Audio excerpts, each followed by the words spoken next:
Hey, this is Jake from Mito. I'm going to show you what Mito is all about and some interesting ways you can do analysis in Mito. So at a high level, Mito is a spreadsheet interface for Python. This allows us to generate Python syntax more quickly and work with our data in a more visual way. But it's all about doing your analysis faster and more efficiently. So I've imported the Mito sheet package and I'm going to call mitosheet.sheet. And here is our Mito front end. Before I dig into the tool more, let me just show you how you can install it. This is the Mito documentation page, which we'll link below. All you have to do is just make sure you have the right version of Python installed, and then run these two commands: pip install Mito installer, and then python-m Mito installer install, and then just open JupyterLab and you'll be good to go. So again, I imported the Mito sheet package, then I called mitosheet.sheet. In terms of getting data into the tool, I could do one of two things.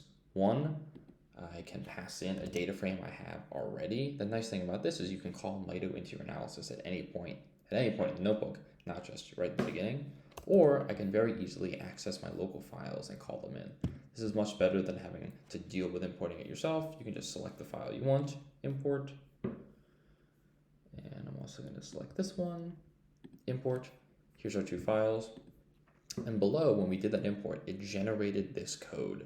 And this is the code that's turning these two CSV files into data frames. So every edit we make in the sheet here is going to generate the equivalent Python below. The next thing I want to do, because both of these data sets have a zip code column, is I want to merge them together. So I'll click merge. This is our merge modal where we can join data sets together, something that can be difficult to do sometimes in Python just because you have to wrangle the syntax. You might have to go to the documentation. Here, you don't have to worry about any of that. We'll generate the syntax for you. All you have to do is select what your merge keys are going to be. That's the column you're joining on, what sheets they're coming from, and what columns you want to keep. This all looks good right now, so I'll close this. And we'll see we've generated our new merge data set here, our new merge data frame here, and I'll just rename this to merged. Oops. There we go. And again, we generated the code for that merge data frame.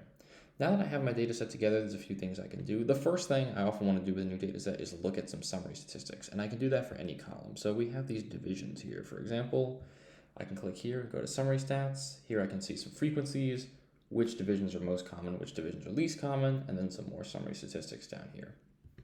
I'll close that. Let's say I want to apply a filter, for example, another powerful thing we can do in Mito. I'll click this, I'll click add filter. We have these different divisions. Let's say I just want to look at the central divisions. So central, that live updates. Again, that filter is live updating the sheet, so it's editing the data frame. And below, we're generating the code for that filter, and we see central here. But if I were to change this to, let me take that filter off, and let's change this to southwest. So I'll have that filter again, but this time with southwest. Here we go, we now see the southwest data, and below, that filter is going to change to southwest. So this is live updating code that's accurately representing what we've done in the sheet here. I'm going to take this filter off again. One thing I'll just point quickly here, two things we can do in this menu as well is we can change the data type of any column. Dealing with data types can be somewhat annoying in Python, so here we give you a really simple way to do that without having to write the code yourself. So you can change a string to a date time or a time delta. You can change an integer to a float or vice versa, so that's really powerful. And then we can also sort this data, so let me take this off.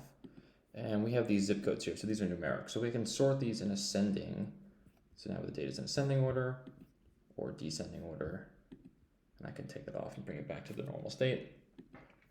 Let's say we want to do a pivot table, for example, to analyze the data a bit more. So I'll click pivot.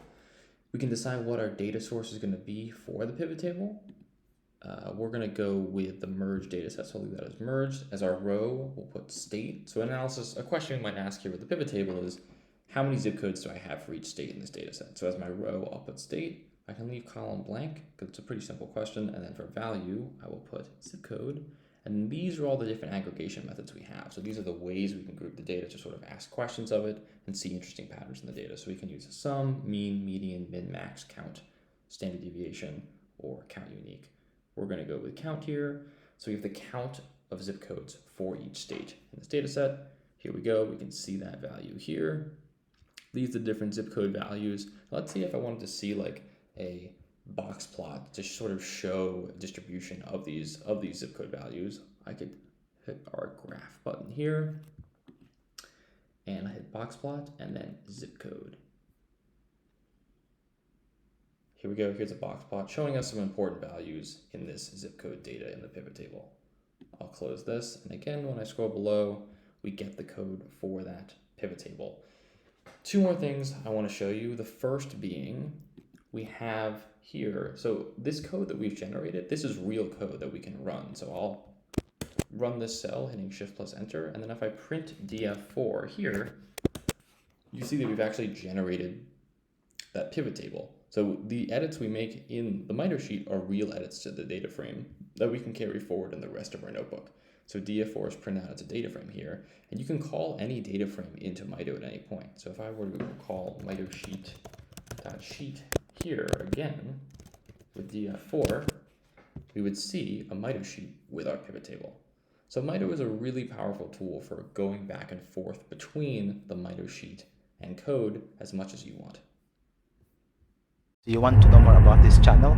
Just click these cards. We do have a lot of free data science courses for free, like Machine Learning Essentials, Deep Learning Mathematics, and a lot more. Here, you can always learn an upskill for free.